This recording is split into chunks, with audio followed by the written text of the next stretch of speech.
Thank you. Said it feels good to be behind a podium. After last week, I had to speak in a professional studio off a teleprompter with lights, and I hated every second of it. So this feels much more. I can see people. I'm not in a dark dungeon. So I'm going to have the panelists. We're going to talk about the CCPA, the California Consumer Protection Act. I put 4.9 question mark because if anybody's been following this, this has not been the most efficient rollout of a piece of legislation. 4.9, 2.0, 3.6, who cares? It seems to change every other week, which we'll talk about, and it's going to change again, which we're going to talk about. So I'm going to introduce my panelists. If you can go down the line, where you work, what you're interested in, and your favorite. Give us a hobby, James. This is James Carpenter. All right, thank you. I think it's working there. Okay, I'm James Carpenter. I'm the Chief Security Officer and Technology Officer for Scottish Rite Hospital for Children down the road. Our mission is to give children their childhood back, and so I help with that by keeping the system secure, and I play that super important and fun job of, in this context, navigating between the legal department and the IT department, translating those concepts into, well, we can do this or we can't do that. From a hobby perspective, I guess 2 hobbies. I'm a beekeeper, and I am a praise band drummer, so that's pretty crazy. Do the bees like your music? Oh, bees do not like heavy metal music in particular. Okay. They don't like that. Yeah. Thank you, James. Craig? I'm Craig Carpenter, no relation to James that we know of, but maybe by the end of this we'll change our mind. I'm an attorney here at Thompson-Knight, so my primary use today is I could help guide you around the building if you need help with that. But I'm in our data privacy and cybersecurity group, and I'm a kind of more of an IP transactional lawyer by background, so started getting into technology and privacy 6 years ago, and now doing a lot with privacy and CCPA and GDPR, specifically more on sort of the compliance and policy side. Do a little bit of breach response, but mostly on compliance and policies. And my hobby as a private firm lawyer, my hobby would be billing hours, I think. Is probably what most people do. All right. He also has 2 young kids. That's more than a hobby. That's yeah, and singing and dancing to Wheels on the Bus. So that's my other hobby. Emily Stevenson? Baby Shark. Yeah, Baby Shark. Sorry. Emily Stevenson, please go ahead. My name's Emily Stevenson. I'm an attorney, vice president, and the privacy officer, don't tell anyone, at Hilltop Holdings. We're a financial services company. We do commercial banking, mortgage origination, and investment banking. Insurance we do until the sale of National Lloyd's closes later this quarter, hopefully. My hobbies include dog training and woodworking. We live in a 100-year-old house, and things fall apart all the time. Mr. Sears. Thank you, Emily. Hi, Joy. Welcome. Glad you could join us. She's getting situated. Love you, Joy. All right, so. Your mic was on. The whole time. Yes. Orrin Sears. I'm the co-founder and chief technology officer with Canopy. We are a startup software company, almost 2 years old, focused on finding and protecting sensitive information. Also, we have a really big data breach review presence with the law firms and service providers. As far as hobbies, the last 2 years, I haven't had time to have one. So hopefully in the coming year, we'll get back to being able to have a hobby. Thank you. So we encourage questions at any time. We're going to move ahead. I'll give the disclaimer. I'm a DPO for 3 companies, so anything I'm about to say, if it touches on the GDPR, might be for entertainment purposes only, and I'm sure it goes for everybody else here. We're not trying to corner people into their company's position, but we want to share stories with what we're seeing in the space and how people are trying to meet the demands caused by the ever-changing CCPA. So, James, if you want to help walk us through kind of how we got here, where did the CCPA come from? It has a history that's a little unique to most laws in California, as it kind of started on a ballot, right? It was pretty much a resident put it on the ballot, got some signatures, and then started our long timeline. If you want to talk a little bit about that, and the panelists can jump in as well. Oh, yeah, thank you. So in my readings on the genesis of it, it did start like that. And I kind of wonder to myself if that was somebody that was surfing the web one day and just had a thought, man, you know, my information is everywhere. If I could just make 1 penny every time someone has my information, I would be all set, right? But anyway, it was a ballot initiative, and I don't know, well, I think I have a hunch of what happened next. I feel like it was headed to the legislature, and then the tech companies found out about it and said, wait a second, now that's going to be a huge impact to us, so we need to start working to shape this thing. And so you saw some shaping take place in the summer of 2019. I know I skipped over a few things, but as we'll discover as we go on, we'll be coming back to those because the law is just changing so much over time as people start realizing how big this impact is going to be.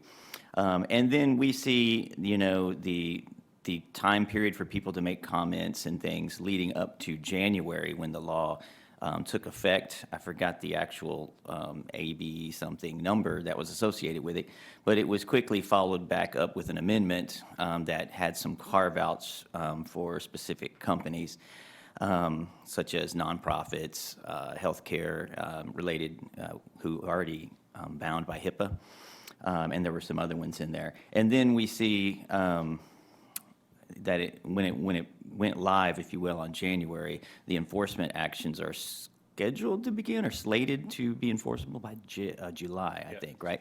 So that gives companies just very little time to actually prepare. And I think I saw something the other day that said only 10% of companies in the United States are actually prepared to respond in a meaningful way to this legislation. So the current state of the legislation, I'll turn it over to Craig to talk about kind of who's in scope for it, what the on-ramps and off-ramps to this thing are. But it's had a quick history from a pace perspective, but it's had a really changing history along the way. So I think people are kind of confused as to, does it apply to me? And if it does apply to me, what do I need to do? Yeah. And, yeah, on the timeline, you know, I think there's people, the legislator and the regulators are saying, well, you knew about this since summer 2019. But kind of to something Tom could touch on, these red lines in February, I mean, they were not insignificant. 3 That weeks just, ago. right, yeah, that just happened. And so that's been the struggle for advising companies because, yes, you know, we had GDPR and then we kind of knew CCPA was coming, but the amendments were not insignificant, right? Pulling employment data out. And then these latest red lines that was a couple weeks ago was also not insignificant. We have some changes to verifying the rights requests. We have some changes to sort of what goes into the privacy policy. So, you know, the timeline looks a little longer than actually it is, because I mean, we're still getting new information at, you know, February 2020. Just a comparison, the GDPR took 5 years to draft after 13 years of additional guidelines already in place. They did this in 18 months with Alistair McTaggart working with one representative in Sacramento in a coffee shop coming up with the regulation, and then it came off to that. Now, the initiative of, hey, you shouldn't be able to sell my data without me knowing about it, that's kind of the crux of the whole thing, kind of how that's what the initiative was behind. If you get that on a ballot, people are going to say, well, yeah, and that makes sense. And I agree with that. I don't think they should be able to sell data without at least you knowing about it. So was it rushed? Sure. Was there any other way? Probably not, to get where we were, because the more time it took, it was just going to get more watered down. But to the changing timeline, Emily, with the company, are you look and see, wait and see, kind of like start some of the notices maybe, but I mean, just what are your, you had to deal with this timeline. I mean, and again, this applies to California residents, but they could be living in other states, right? But go ahead, if you can just give some real life insight. I think we sit in just a perpetual frustrated state. So whenever I look at the CCPA and I have questions, because there are questions and there are things that are going to be litigated, I think about 7 days. So on June 21st, the CCPA was introduced to the legislation. On June 25th, the ballot initiative that McTaggart had put forth got all of the signatures it needed to go forward and be on the ballot. On the 28th, So 21st to 28th, CCPA was signed into law. So whenever I get frustrated and think about the timeline and why these questions aren't answered and why things aren't laid out in a better fashion, I think about those 7 days. It was signed into law, but the real law wasn't written until October. Correct, and we're still looking at proposed amended regulations. So what we've gotten, those red lines that we got a few weeks ago, are still up in flux. So the public comment period has ended, but I don't know whether more regulations will be coming down the pipeline. So from a company perspective, you sit and you are frustrated. We are prepared as best we can be. I feel really good about that 10% number because I do feel that we are in compliance. But we are just ready and able to be kind of agile as changes come down the pipeline. And to add on to that, who knows what will happen on a national front? What state will be coming down the pipeline next. And so the CCPA has really been, for us, a company that doesn't believe that GDPR applies to them. It's really been kind of a testing ground for getting ready for the new normal with privacy. Lauren, without jumping ahead to the reasonableness argument, anything with your clients dealing with this timeline, you seeing us sit and wait on the security side, or you talk about any of the aspects? Yeah, I mean, Yeah, push the after button. all that, You just got blew me. it. After You all got that. me. Yeah, I mean, companies are definitely struggling from a technology perspective. A lot of it has to do with, honestly, antiquated systems that weren't designed with privacy in mind. They were designed with business in mind. And it's a challenge because until these regulations are flushed out, they don't know what to do You know, to comply corporate from a America's security always loves perspective. to be proactive. Exactly, yeah. Never, Right. so.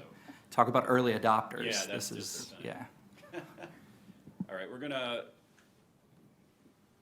Craig, if we can go to, who does this apply to? So again, the CCPA doesn't, GDPR, you could be a one person in Ohio running a web company and it could apply to you. CCPA has a little bit higher standard where you might not fall under scope, but what if your partners are? What if you're, what if you're tied to a company based, your revenue's tied to somebody that is? Now are you, on the hook, or should you be? So we can walk through some of the ors on who does the CCPA apply to, and then go into some of the nonprofits, third-party business partners. Yeah, so, I mean, we have this nice little threshold of these 3 ors, and so, done deal, right? Like, super easy. If you meet one of those, it's Well, done. the second one, it wasn't defined if it's 50,000 customers from California or not. So could you have 49,999 customers and then one from California? Or are you in scope?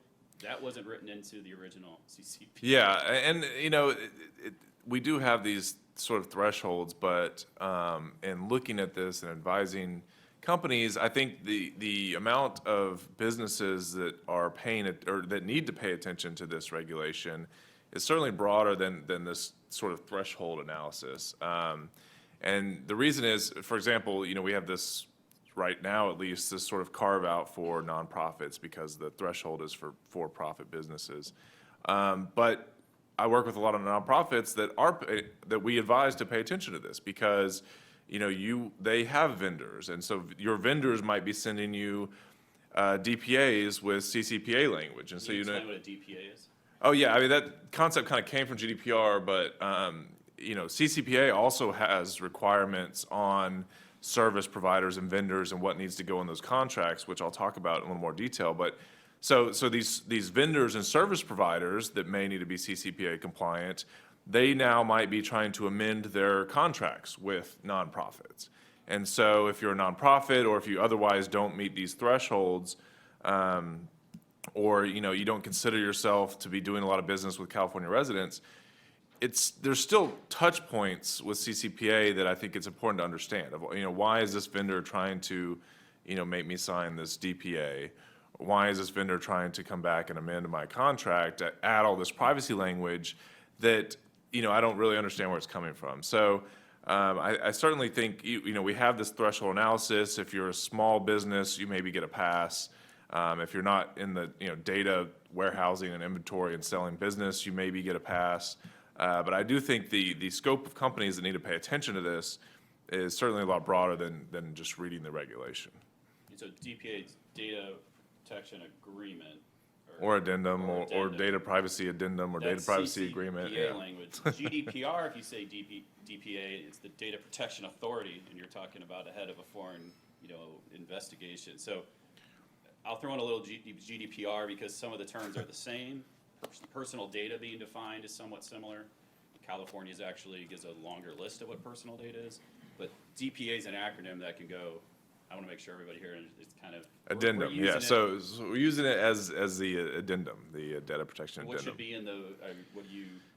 And typically, it's not overly complicated or concerning, because primarily CCPA wants, if vendors are going to be service providers, which is a distinction we'll talk about a little more, but CCPA wants to make sure that you, as the owner of that data, your vendors are only doing things with that data that you are aware of and allowing them to. So CCPA, the regulation, tells you to pass through these requirements on your vendors. And so we've seen vendors want to do either addendums or renegotiate their contracts to make sure that language is included. And usually it's not controversial. I mean, if you're the company, if you're the data owner, you're probably happy that your vendor now has explicit language saying that they will only do things on your instructions and they won't farther pass down the data. So it's not very controversial, but sometimes it is a little concerning when a business that says, oh, CCPA doesn't apply to me, now all of a sudden is getting CCPA addendums from their vendors. So that's another place where I think it could be a little sneaky that CCPA might apply to a broader scope than it looks from the regulation. But then in terms, just looking ahead in terms of, okay, now it applies to me, what do we do? I think we can kind of borrow a lot of what GDPR taught companies, and companies that were gearing up for GDPR in terms of it starts with data mapping and doing a vendor inventory, because a lot of the concepts are the same. So when we have companies, as you suggested, that maybe we didn't think GDPR, we needed to get ready for that, but now CCPA applies. So there are companies kind of going through this data mapping exercise for the first time, but that's an important step. And so that's sort of where we like to start. Yeah, just real quick, does anybody here think it's outlandish for a company to know where they keep your personal data? Is that just crazy? I didn't think so, but you're different opinions. Like, My question would be. I know it's not easy, but is it crazy? No. My question would be, what is your definition of personal information? I Yeah. think it is crazy. Do you think it's crazy to know where it is? I think it's crazy to have the expectation to know where companies are storing how you walk or the color of your eyes. Okay, so we're at the sensitive personal data, biometric data, which I'll be talking about at lunch. Thank you. But just simply your marketing. Should they know if I'm tracking your behavior across websites and across devices online? Should you be able to do that without telling me? I mean, that's up for debate. I mean, it's a huge market, but knowing, understanding your sales force, do you need all 500 fields about somebody? It's similar to the GDPR. I mean, that's the kind of data we're talking about that companies have to map or understand. There's a Article 30 register in the GDPR. Just list all the systems. What's in it? Where is it? How's it controlled? I mean, that's the data mapping. From a security, can somebody take an ISO certification data map and plop it on over into CCPA? Maybe it's a good starting point. It's a starting point. Backing up though to the point about where the data is, knowing where the data is being stored. We've done. It's a loaded question. I It get is, but to a absolutely. voter, that seems so just basic. Well, we've done just over 200 data breaches in 2019 in our application. And when you go back and talk to the people who were breached, 90% of the time the answer is, I didn't realize the data was there. I didn't know there was, why would you create a support ticket and put in your credit card information? It doesn't make sense. And users don't realize that. So from that perspective, the regulators don't really care that you didn't know it was there. It was there, it was breached, and you're responsible for it. So from that perspective, it's, depending on how the individual states define personal information, I don't care if they know that my eyes are green, right? I do care that Google bought Fitbit, and if I wear one, Google can, go out and sell this data to any of the health insurance providers, and suddenly my rates go up because they know that I like to sit on the Change couch. can to Right? does. So there are things, when I started seeing last year, Apple and Google and your protected information is yours, and do with it what you want, and I started seeing, and I knew that that was because of CCPA. Most people didn't, that I know.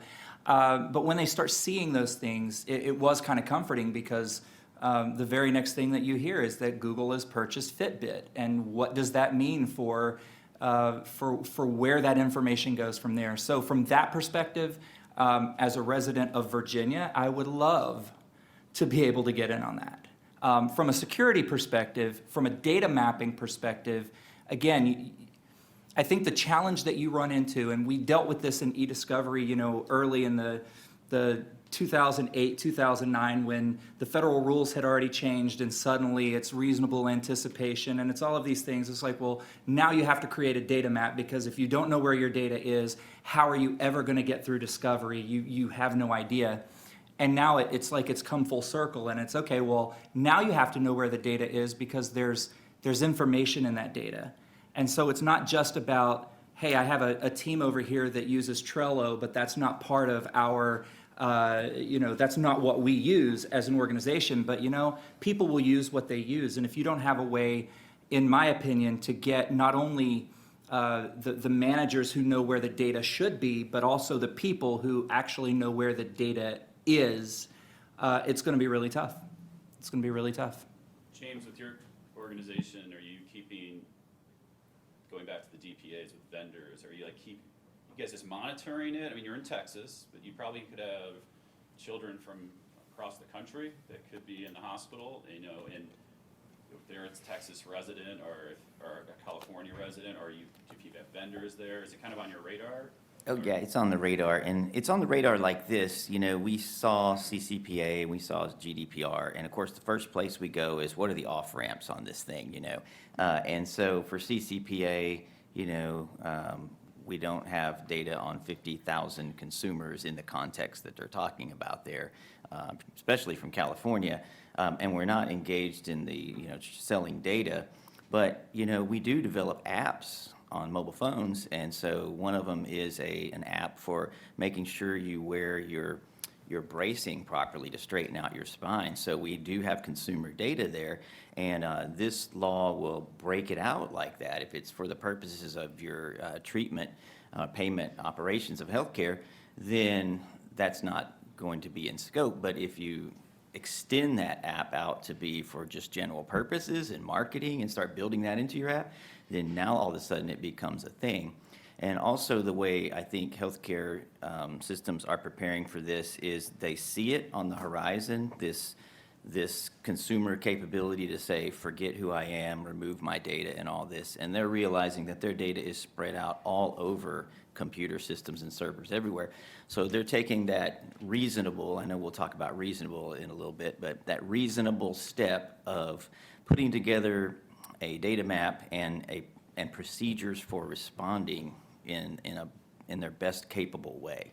So if someone asks Scottish Rite, what information do you have about me? We're going to have a standard process that queries one system that's pulling the data in from the known systems that we've defined, and that's as good as it gets.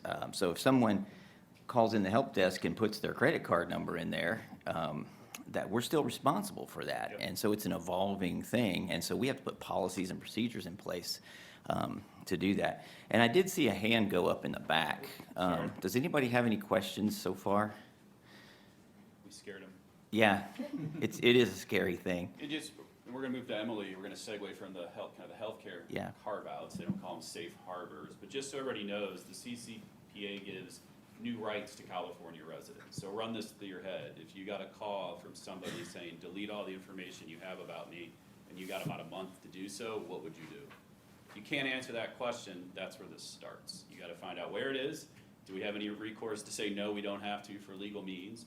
Is it de-identified, because that equals delete in CCPA land, not in GDPR land. But then, so kind of run that question. And I'm wondering, do any discovery vendors, have any law firms sent you guys DPAs if you're handling international litigation? You're a vendor. Everybody just went, but I don't know. I'm not in the discovery world too much, I was just kind of curious. But, so yeah, Emily, if you can, based on your industry, so there's a handful of carve-outs where, and I'll let you explain it, you do it better than I do. CCPA carve-outs, So go. I get the fun job of talking about all of the off-ramps. So how can I not comply with CCPA? And when I'm thinking about my off-ramps, I'm thinking about the right to know specific pieces of information, the right to delete, the right to not be discriminated against. And so it broadly, companies do not have to comply with rights to delete, rights to access when we're complying with a federal or state law, if we are responding to a subpoena, if we are cooperating with law enforcement, if we are defending legal claims. So if you're in the sort of e-discovery field and there's a legal hold, companies cannot or should not be deleting their data if it's subject to an ongoing litigation, a subpoena, et cetera. So there are additional carve-outs that are more industry-related, and really I can speak best to those that affect the financial industry, which is the GLBA. So under the GLBA, we have data requirements for retaining Gramley's data. Riley Act. Yes, thank you, I always thank spell you. out my acronyms, I fall for it too, so. Yes. So when I am thinking about the GLBA and how it affects the CCPA, I'm thinking really about the right to delete, because that really is the most onerous burden, obligation that we have as a company, is going in and finding the data and deleting it. And so when I think about the GLBA, I think about who is applicable under that exception. So individuals, an individual comes to us and wants to open a bank account. They execute an application for a mortgage loan. Those are GLBA covered individuals. Also individuals that are associated with that client. So was your POD beneficiary on your bank account? Was his information collected with the intent of providing financial services? One, in the spectrum of who does the GLBA apply to, who does this carve-out apply to, one question is, does it apply to estates or trusts? And we don't really know the answer to that question yet.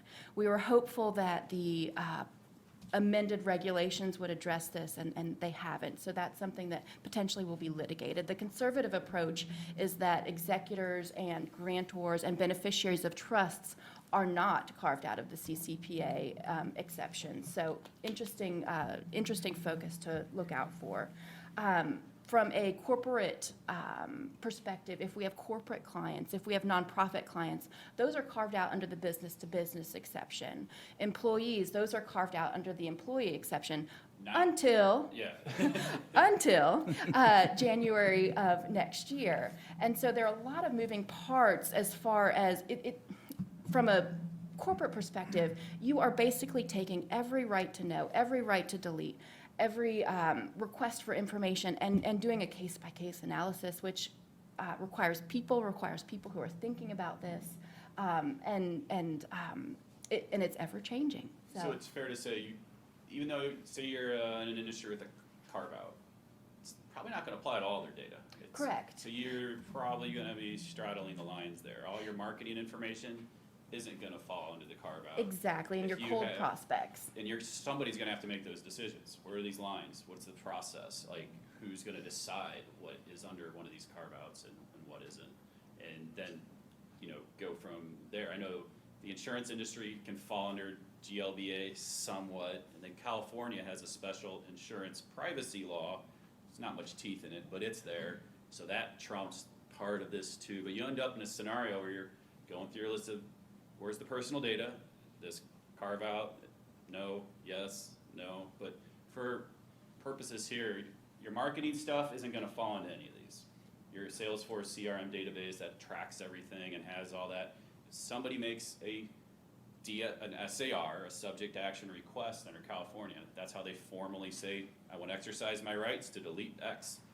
You're going to have to be able to get it out of those marketing systems. I can't tell you any other, unless somebody can take a different opinion. And then if you also, going back to Craig's point about what if you're a third party or you're downstream, you may get that request from your upstream vendor, in which case you're gonna have to act on that as well. Fair? Yeah, and those are all great points, and I think one of the hardest parts is having the team internally that is aware of this and trained up on this. And then when you take it from the team to trying to classify all your vendors and service providers, that could be tricky too, because it was easy under GDPR land, because you're either, easy relatively. Because in essence, you're a controller or a processor, but then you could be a joint controller or co-controller, so. You regretting your Yeah, okay, not easy, but the process made a little more sense. There was kind of two options. But then when we come to CCPA and we're talking about those vendors, we're talking about all the folks we're working with, there's kind of three categories and then subcategories under that. So capital S service providers is a big deal, and that goes to kind of the agreements we talked about with your vendors. But then if they're not a service provider, you're thinking, are they part of the capital B business? Is it an affiliate? And so there's some direction in terms of when affiliates are part of the business for CCPA purposes. Otherwise, they're a third party. And I think what's interesting is there's not a lot of direction in terms of. Okay, and that's a term of art. Yeah, no, that's actually called a third party. Yeah. And so one of the things that I find a little bit confusing is if you're not a service provider, and if you're not the capital B business, you're a third party. But third party also has a meaning in terms of selling information. Are you selling information to a third party? So I think what's confusing in CCPA is everyone that's a third party, meaning not a service provider and not a capital B part of your business, is anyone that gets data that's a third party, is that a sale of information for CCPA purposes?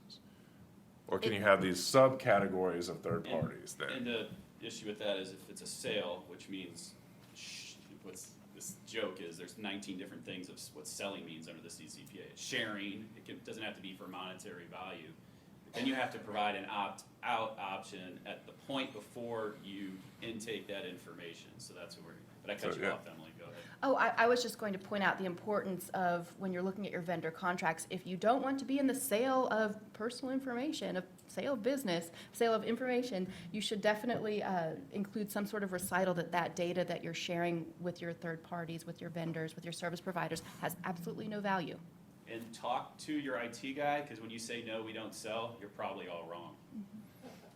Because there's these things called web beacons and cookies and trackers, and you're sharing that information with Google Analytics, and you're sharing that information with Facebook, and you're sharing it with third-party providers. So even if you're not in the, happens to me all the time. I was in a client in Florida, they're like, I think we don't have any really cookies on they had 72 cookies on their webpage.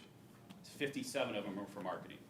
All right, now, you gotta go back to say, do we need all these?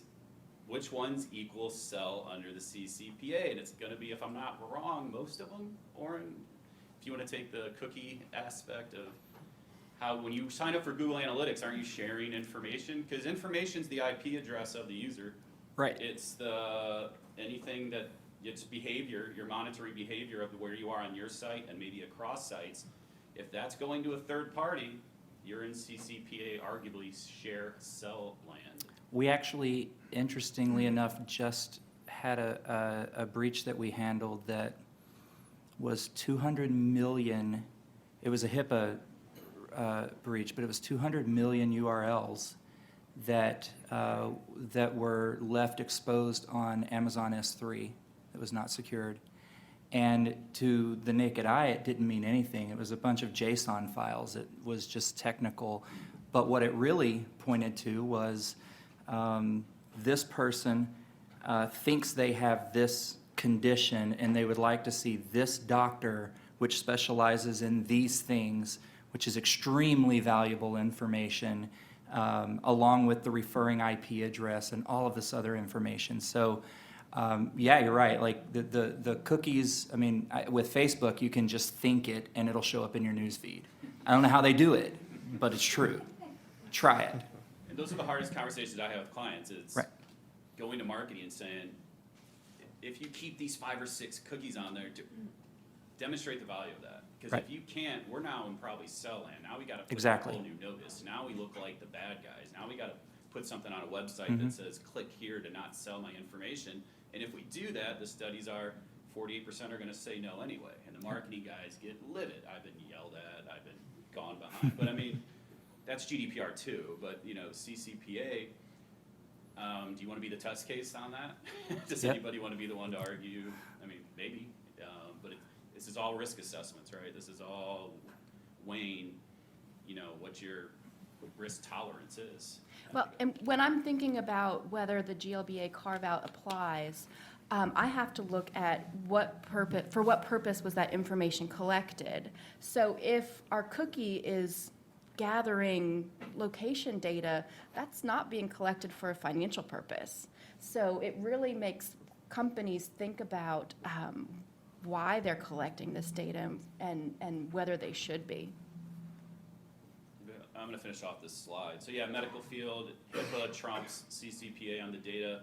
And a funny story, the auto industry caught one of this and tried to write in a carve-out where they were accepted from the CCPA, which I think was kind of, there's some funny stories. McTaggart had his internet I've talked to him a few times. Google shut down he had his Wi-Fi shut down by AT&T at his house. He had his web pages taken down and hacked. When he was going after all these like big tech companies, his life turned into crap. I mean, they pretty much went after him, allegedly. Can't prove it, but it sounds pretty true. So I'm gonna go with it. Oren, we're gonna lead off with you. So Yep. GDPR gives pretty strict, as a comparison, strict security standards, you know, encrypt personal data, de-anonymize when you can. It's pretty spelled out. CCPA uses the lawyer's favorite word of Reasonable. yay. So, and why is that let's frame it. If anybody wants to jump in why that's a problem with the private cause of action for security breaches. The only private cause of action in the CCPA is related to this, not any of the privacy stuff. It's if you have a breach of personal data, that's enough to get sued via class action or otherwise to the tune of around $750 a record, which adds up if somebody gets your Salesforce database. So the big ticket item is the security side, and they give you all the guidance of reasonable. So how would you help people define what's a reasonable safeguard of personal data? Yeah, so we take a number of different approaches. So the first thing is California did a few years ago publish a data breach report that showed over the course of, I believe it was 4 or 5 years, when data breaches occurred, what was the security measure? Like what was left undone? Why did it occur? Most of the time it ends up being that the data just wasn't encrypted. And you can have exposed it, but if it was just encrypted, it wouldn't have been as big an issue.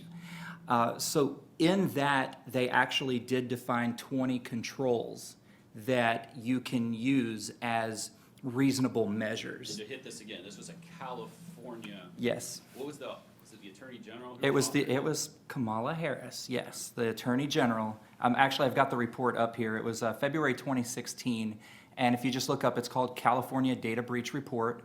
And in there, they outline all of the main things that contribute to a security incident being a breach, meaning the data was not only accessed, but it was actually viewable, right? And so then they go on to list out the 20, and I won't go over them all, but the number one is the inventory of authorized and unauthorized devices. And I think the reason that's number one is because, and the majority of things that we see are email data breaches, where somebody loses their cell phone, they left it somewhere. It doesn't take much to get into this thing, and then once you're in, in the world that I live in, I work with review vendors who are looking at personal information, and when they have a document that can't open, they send me a screenshot of this person's name and social security number because they don't know better, and we try to tell them, and they do it anyway. And please don't try to rob me, because most of the people that is affected here, they just don't do it. But Okay. just throwing it out there. What'd you learn today? Don't rob Mr. Seuss. Don't rob Oren, that's right. But the list of authorized and unauthorized devices, the list of authorized and unauthorized software, we just touched on it, Trello, things like that.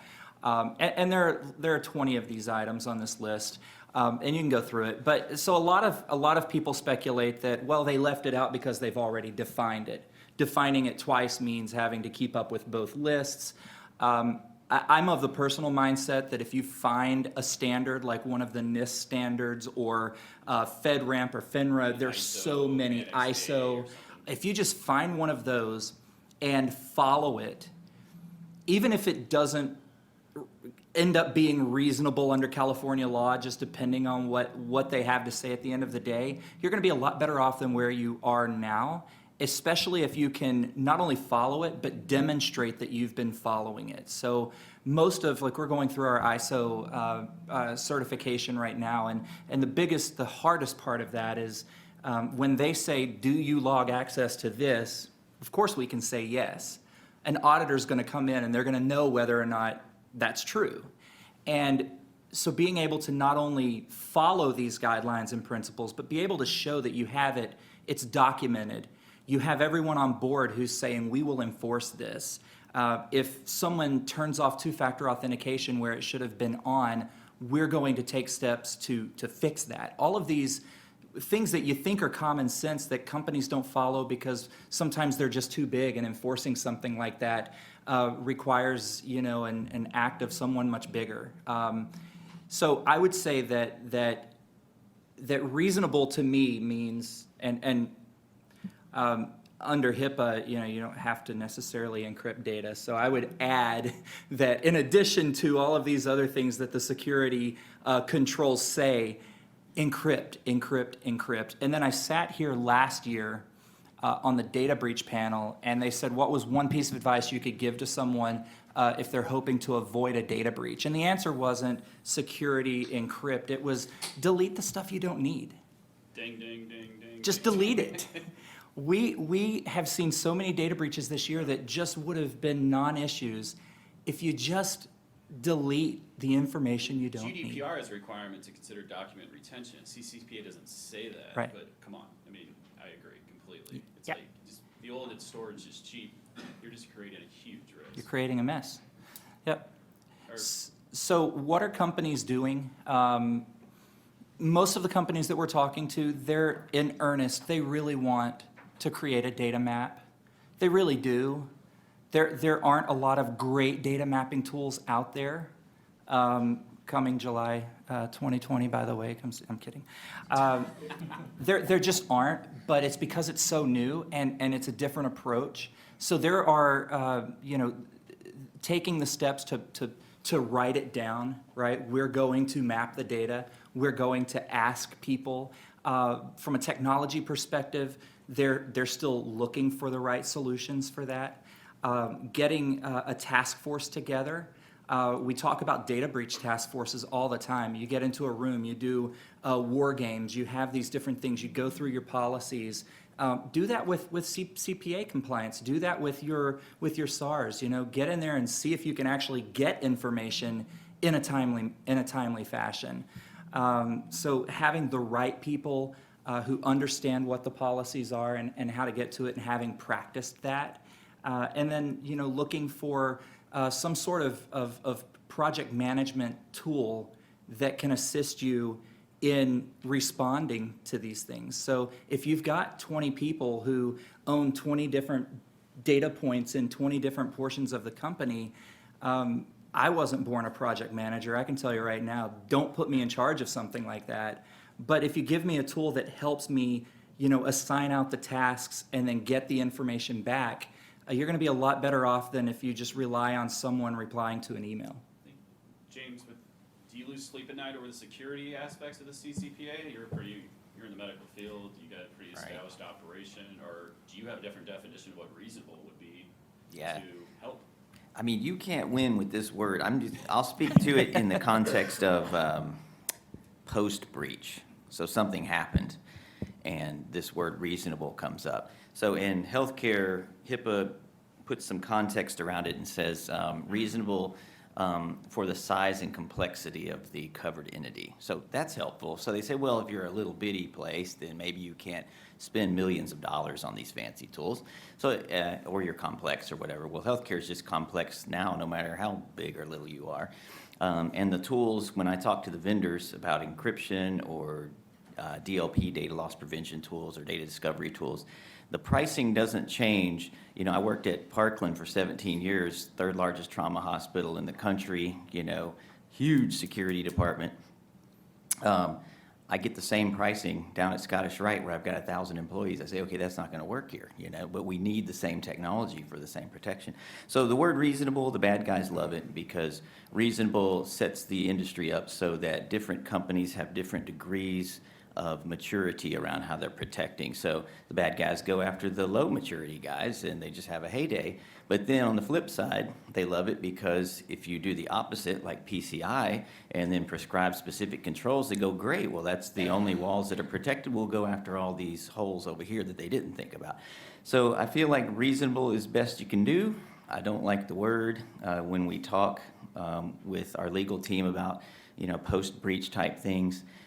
We fall back to kind of what Oren was saying, and that is there a standard that your security program is following? And for us, it's NIST, and that's pretty tough to beat from a standards perspective. There's holes in it, you know, but you have to start somewhere.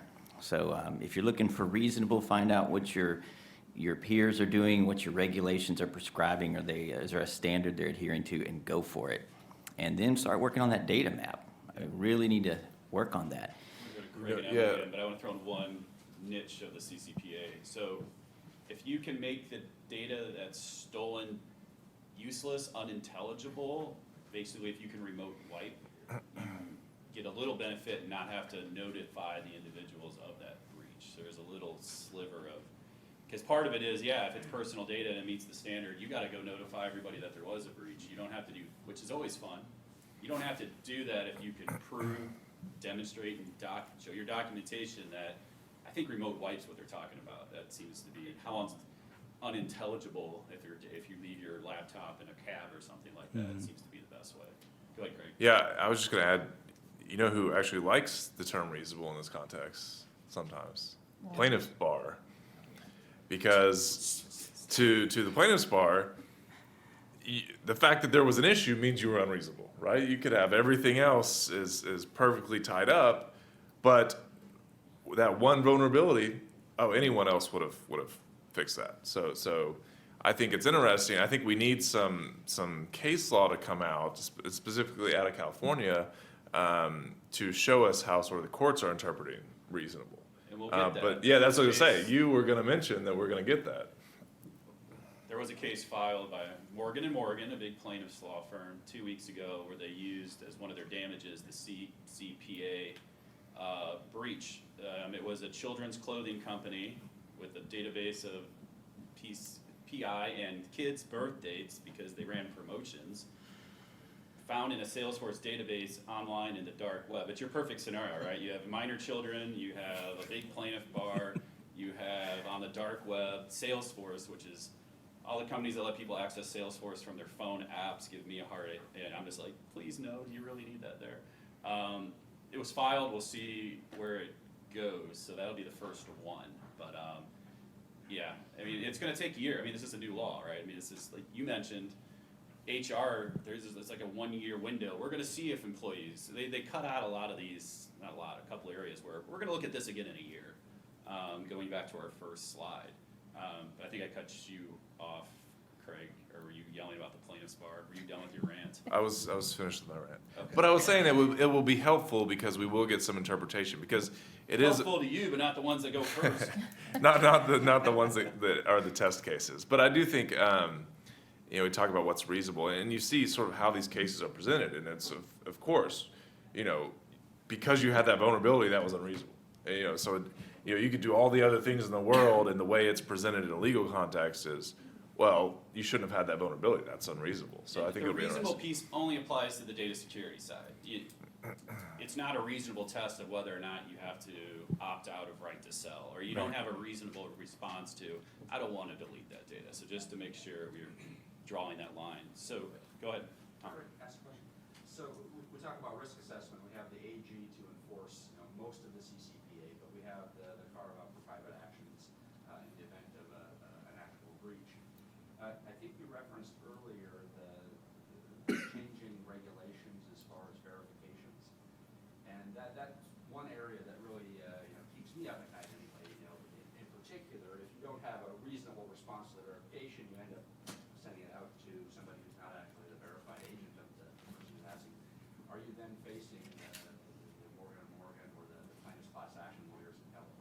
No, I'll take that one if you guys correct me if I'm wrong. I don't think you're facing that. I mean, the key is you don't want to create additional silos of PII in your verification process. Like, you don't ask them for their social security number in your first response in that first 10 days to that request saying, please verify who you are by giving me your birth date and social security number. No, look at, your company's gonna have certain data that hopefully you can verify with. Can you confirm this or can you confirm that?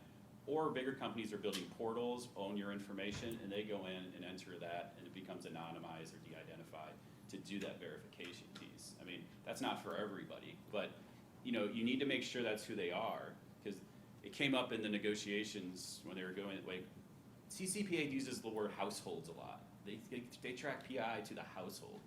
What does that mean? If, you know, the parents get divorced, can they then shut down their ex-spouse's bank account because they can pinpoint to where that, I mean, there was real concerns about the verification piece. So there were, I don't think there's not a private cause of action in that. You may, one of my clients, we've pushed back, they represented and saying, oh, I'm a company that's doing privacy consulting on behalf of your client. Tell me this. We're like, no. And they got mad, but they don't have we're like. I guess my question would be, say that, you know, the household, if there was a divorce or a separation, the request comes in and you end up giving the ex-husband's data to the wife. Yeah. Then, you know, is that a breach of it, and then are you potentially subject to additions and potentially other laws to the CCPA private cause of action? Yeah, well, you could be, as a breach event. I think there would be leeway there. You'd really have to show you're pretty negligent and not trying to figure out who that person was. I think so long as your verification process was reasonable, then you wouldn't be subject to that private right of action for a data breach. You can't you're not responsible to anticipate criminal activity. But at the same point, you have to be, it's gonna depend on your industry, but you should have an address. You should have something where you can send, you know, which one of these three were your last address, you know, something like that, which might involve another vendor, but they want to avoid you creating an Excel database of all your data subject to action requests and all the personal information you verified, because now it's there too. That's kind of what you want to avoid. Okay. In the context of household, you know, I may consent to LinkedIn using my professional profile, but I don't consent to LinkedIn having any information or distributing my personal profile. And so, how do we differentiate between people's alternate egos? You know, we have so many different facets of how we choose to interact with different platforms and tools. I do a whole set of interactions with Google that I don't do with Apple. And is that contemplated in where this is? I don't think it's contemplated necessarily in the law. I mean, you can go to your browser level if you're trying to, you know, if you have different logins. If you have one IP address from your house and you have 3 different LinkedIn profiles, you're gonna have to go through blocking certain things for each one of those. But as an individual, if I consent to LinkedIn saying, hey, Danny Thunkishin agrees that you may distribute my information. Yep. I'm not automatically consenting to then using that for all of my profiles. So are we, if the law doesn't contemplate that I want to allow consent in certain circumstances and not allow certain consent in other circumstances, does my consent in one situation get blanket consent? Is what I'm asking. I don't know on LinkedIn. The tools are gonna know the law doesn't talk about multiple identities and but it also doesn't say once you click yes for one, it means yes for all. I think it's gonna come down to the user granularly going through things with these new consent windows that pop up, which you'll probably, if you haven't started seeing now. LinkedIn's privacy settings, you have to opt in to sell and sharing of your data. And anytime you want to change your mind, you have the option to do that. You should be given that option. I mean, 80% of the websites are not compliant with this. But I think it's going to be for the time being on you until we see a test case about it. But I don't think that'll even bubble to a lawsuit. You'll probably end up complaining to the company. You'll exchange back, this is what I want to do, and they'll make you happy by getting it to where you want, but it's probably going to be on you. That's my thoughts. I would add to that too. I too have alternate egos on LinkedIn in the multiple profile situation, and households being an address or an IP address, but I'd also say device too. Your device betrays you constantly. So my alternate ego on LinkedIn if I log into it on my iPhone here, the first thing this guy does is say, hey, would you like to pull in your contacts, which betrays my alternate ego instantly, you know, and I have to, every single time I have to say, no, don't do one slip up, and it's game over. I got, Gotta do the same there thing, goes my same alternate thing ego. every you know. time to keep So I don't think they contemplate it in the context of the law. I think if you wanted to bring a suit against Facebook or LinkedIn or whatever, you could choose any of your egos as your vector. We have a couple minutes left. Real quick, Washington's gonna put forth a law. It got beat last year, so we'll see what happens. It's gonna be a little tougher than CCPA. CCPA point twos, they're gonna put a new ballot initiative, which is gonna change some of the things of the CCPA in November, so we could be, do some minor tweaks. And last, a minute on each of you, 30 seconds, will there be a federal law to save us all? I think there will be at some point. Just 1 minute. I really like the HIPAA law, even though it uses that word reasonable and appropriate for the size and complexity. It gives organizations flexibility to do what they need to do. We're seeing it from the cyber front. We're seeing it from the privacy front. If we could get a standard that's pushed down on all the states, we can have a standard across the nation, so we don't have all these different things to worry about. I think that would greatly help. Federal law in the next 2 years, yes or no? No. No. Emily? In the next 2 years, no. Yeah, there ain't think gonna so. be one, sorry. Any other questions? Kevin's walking towards me. All right, thanks to the panelists. Thank you guys for listening.